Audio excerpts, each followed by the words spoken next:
Bien, chers amis et camarades, bonjour. Bonjour. Nous espérons déjà que vous avez pu profiter un minimum de l'été, que tout se passe bien pour vous dans cette période où se relance la pandémie. Mais c'est aussi une période où la bataille intellectuelle, culturelle reste très importante pour justement contrôler l'hégémonie sur l'ensemble notamment des classes populaires. Alors je dis ça parce que le pôle de renaissance communiste en France mène cette bataille depuis maintenant un bon moment. Et on commence à voir que cette bataille porte ses fruits. Il y a un seul indice qui le prouve, c'est la nomination du livre d'Annie Lacroix-Riz, La non-épuration en France, parmi les 4 finalistes du prix Renaudot en cette année 2020. Donc les idées avancent. Grâce au travail qui est effectué par l'ensemble des camarades du PRCF, les camarades qui bien sûr publient des ouvrages, le secrétaire national Georges Gastaut et son ouvrage majeur Lumière commune que nous incitons à vraiment l'acheter et lire. Les travaux d'histoire d'Annie Lacroix-Riz, de Gilda Landini, tout le travail d'édition également qui est réalisé par Aymeric Monville. Et puis, il faut le signaler, et de ce point de vue, on doit vraiment féliciter Marie-Claude Berge, Gilda Landini qui est à côté de moi, ainsi que Damien Parot pour tout ce qui est la mise en maquettage, etc. Le remarquable travail réalisé dans le cadre de la revue théorique Étincelle, ainsi que les cafés marxistes, puisque ce sont les 2 éléments principaux de la bataille intellectuelle que nous menons, en plus des ouvrages déjà cités, et bien sûr du journal IC.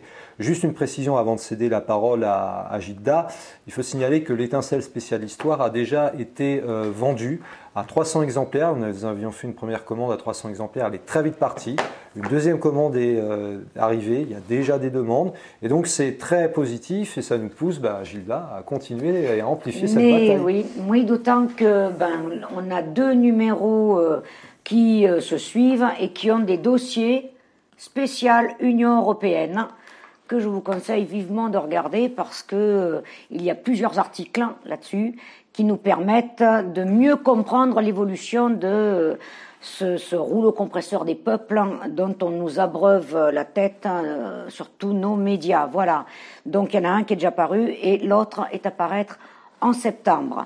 On a des numéros plus anciens qui traitent, ça tombe bien, du pacte germano-soviétique, parce que le 23 août, là aussi, on a eu droit à un effet de propagande absolument massif sur l'ignominie de ce pacte. Eh bien, nous avons beaucoup travaillé là-dessus. Il y a eu des articles donc de parus déjà dans Étincelle. Et j'en profite, je saute presque du coq à l'âne pour dire que le premier de nos cafés marxistes, puisqu'ils vont reprendre, espère-t-on évidemment avec cette pandémie qui court et on ne sait pas s'ils vont fermer, ouvrir, etc. Mais si on a la chance de pouvoir le faire, le premier d'entre eux sera le 12 septembre et c'est Annie Lacroix-Riz qui précisément vous parlera de ce pacte germano-soviétique. Normalement, il doit avoir lieu au café Le Lieu-dit dans le 20e de 16h à 18h et je vous invite à venir nombreux. Le mois d'après, le 10 octobre, ce sera notre secrétaire général, Georges Gastaut. Pareil, toujours au Lieu-dit de 16h à 18h qui vous parlera de la renaissance du matérialisme dialectique et donc de son ouvrage.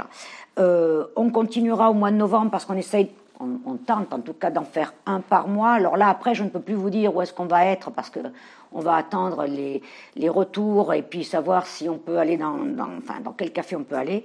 Ce sera notre jeune camarade Manon Allaire qui vous parlera précisément de la question nationale, puisqu'on nous traite d'horribles nationalistes. Et donc, le moment sera peut-être venu effectivement de se pencher sur cette idée, d'y réfléchir et de revoir toutes les analyses marxistes, léninistes, portées justement sur cette question nationale. C'est notre jeune camarade Victor Sarkis, et ça me paraît ô combien intéressant, qui peu avant Noël, donc le 12 décembre, nous parlera de la notion du totalitarisme. Là aussi, depuis des années, on nous fait une tête comme une pastèque avec le totalitarisme nazi et le totalitarisme russe, kiff kiff bourricot. Eh bien voilà, là on va pouvoir réfléchir à cette notion grâce à toute l'analyse qui en sera faite à ce moment-là. On a déjà des cafés prévus pour le début de l'année 2021.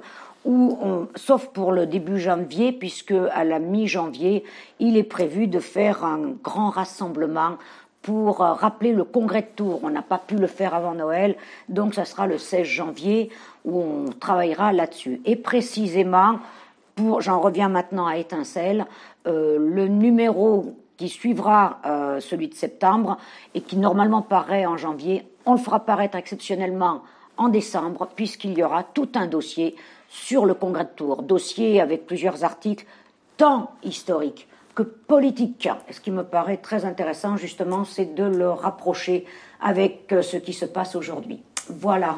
Oui, parce qu'il faut être très clair, la bataille que nous menons, si c'est une bataille intellectuelle, ce n'est pas une bataille intellectualiste. C'est-à-dire que la bataille intellectuelle et culturelle est au service de la bataille politique. Et à l'heure actuelle, cette bataille-là est centrale. Pourquoi? Parce que l'on voit émerger, ou soit émerger, soit être très présent, des projets qui sont totalement néfastes pour les classes populaires, pour la souveraineté populaire, pour le mouvement communiste et le mouvement syndical, évidemment. C'est bien sûr le macronisme, ce projet supranational, ultra-capitaliste, basé sur une logique néolibérale qui détruit tout.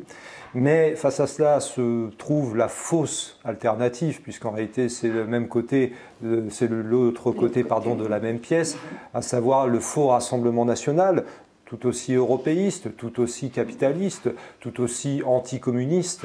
D'ailleurs, il n'est pas étonnant de constater, pour prendre deux exemples très précis, que d'une part, macronistes et Rassemblement national ont approuvé la fameuse résolution du Parlement européen qui estime que nazisme égale communisme. Et on ne sera pas surpris de savoir qu'à Perpignan, lors des élections municipales, des membres de la liste macroniste ont rejoint au second tour Louis Alliot. Voilà, comme ça, on voit qu'ils sont blanc bonnet et bonnet blanc. Mais ne croyons pas que l'alternative viendra également des eurogauches. Des eurogauches qui ne veulent certainement pas sortir de l'Union européenne parce que pour eux ce serait l'afro-nationalisme qui reviendrait, alors que c'est justement l'Union européenne qui nourrit ces nationalismes d'extrême droite. Et puis, l'autre projet également que nous combattons, c'est le faux projet des patriotes des deux rives, qui en fait ne rassemblent que les patriotes d'une seule rive et qui font dès lors le jeu uniquement de l'extrême droite. Pensons par exemple au faussaire Michel Onfray, qui ose parler de front populaire en rassemblant des types qui explique qu'il y a eu un génocide sous la Révolution française, que les Jacobins préfigurent les nazis, ou ce genre de choses, sans compter bien sûr son anticommunisme maladif.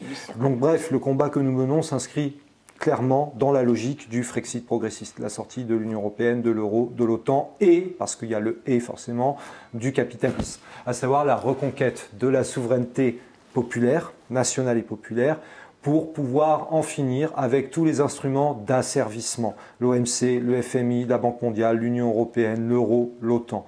Et pour cela, il est nécessaire de procéder à ce rassemblement que nous appelons de nos vœux. Un rassemblement avec les forces franchement insoumises, franchement communistes, gaullistes antifascistes, les syndicalistes de combat, et il y en a de plus en plus, notamment au sein de la CGT, les intellectuels progressistes qui refusent d'être asservis à une logique néolibérale et de manière générale capitaliste réactionnaire. Les artistes révolutionnaires, on peut penser à nos camarades que nous saluons et qui seront présents avec nous le 16 janvier 2021, nos camarades de Jolimôme. Bref, il est plus que jamais important de mener cette bataille intellectuelle grâce au travail réalisé par Gilda Landini, par Marie-Claude Berge, par Damien Parot et par tous celles et tous ceux qui contribuent dans la revue Étincelle, grâce au Café Marxiste. Et puis, nous avons également le projet, ce qui sera précisé par la suite, d'organiser en cette année un colloque, parce que, après tout, les colloques, c'est aussi un moyen, par une journée d'études, d'exprimer une vision, alors que l'extrême droite nationaliste et même racialiste organise des colloques pour dire « soyons fiers d'être Européens », l'Europe blanche. Répondons à ces gens-là. Répondons également au fait que le 4 septembre prochain a lieu un colloque, un faux colloque pour les 150 ans de la proclamation de la Troisième République, avec comme invité d'honneur à l'Assemblée nationale un certain Emmanuel Macron, le tout sous la coupe de Sciences Po Paris. Donc on voit bien là les fausses confrontations qui sont en train d'être organisées. C'est à nous, pôle de renaissance communiste en France, de porter cette voie du Frexit progressiste et nous comptons sur vous. Achetez, lisez, faites de la publicité, de la propagande, disons-le clairement, pour Étincelle, pour les idées du pôle, pour Initiative communiste, pour l'ensemble des publications. Et nous comptons sur vous pour nous rejoindre et mener ce combat pour la victoire de la classe ouvrière et plus généralement de tous les opprimés, de tous les exploités face aux outils d'asservissement capitaliste.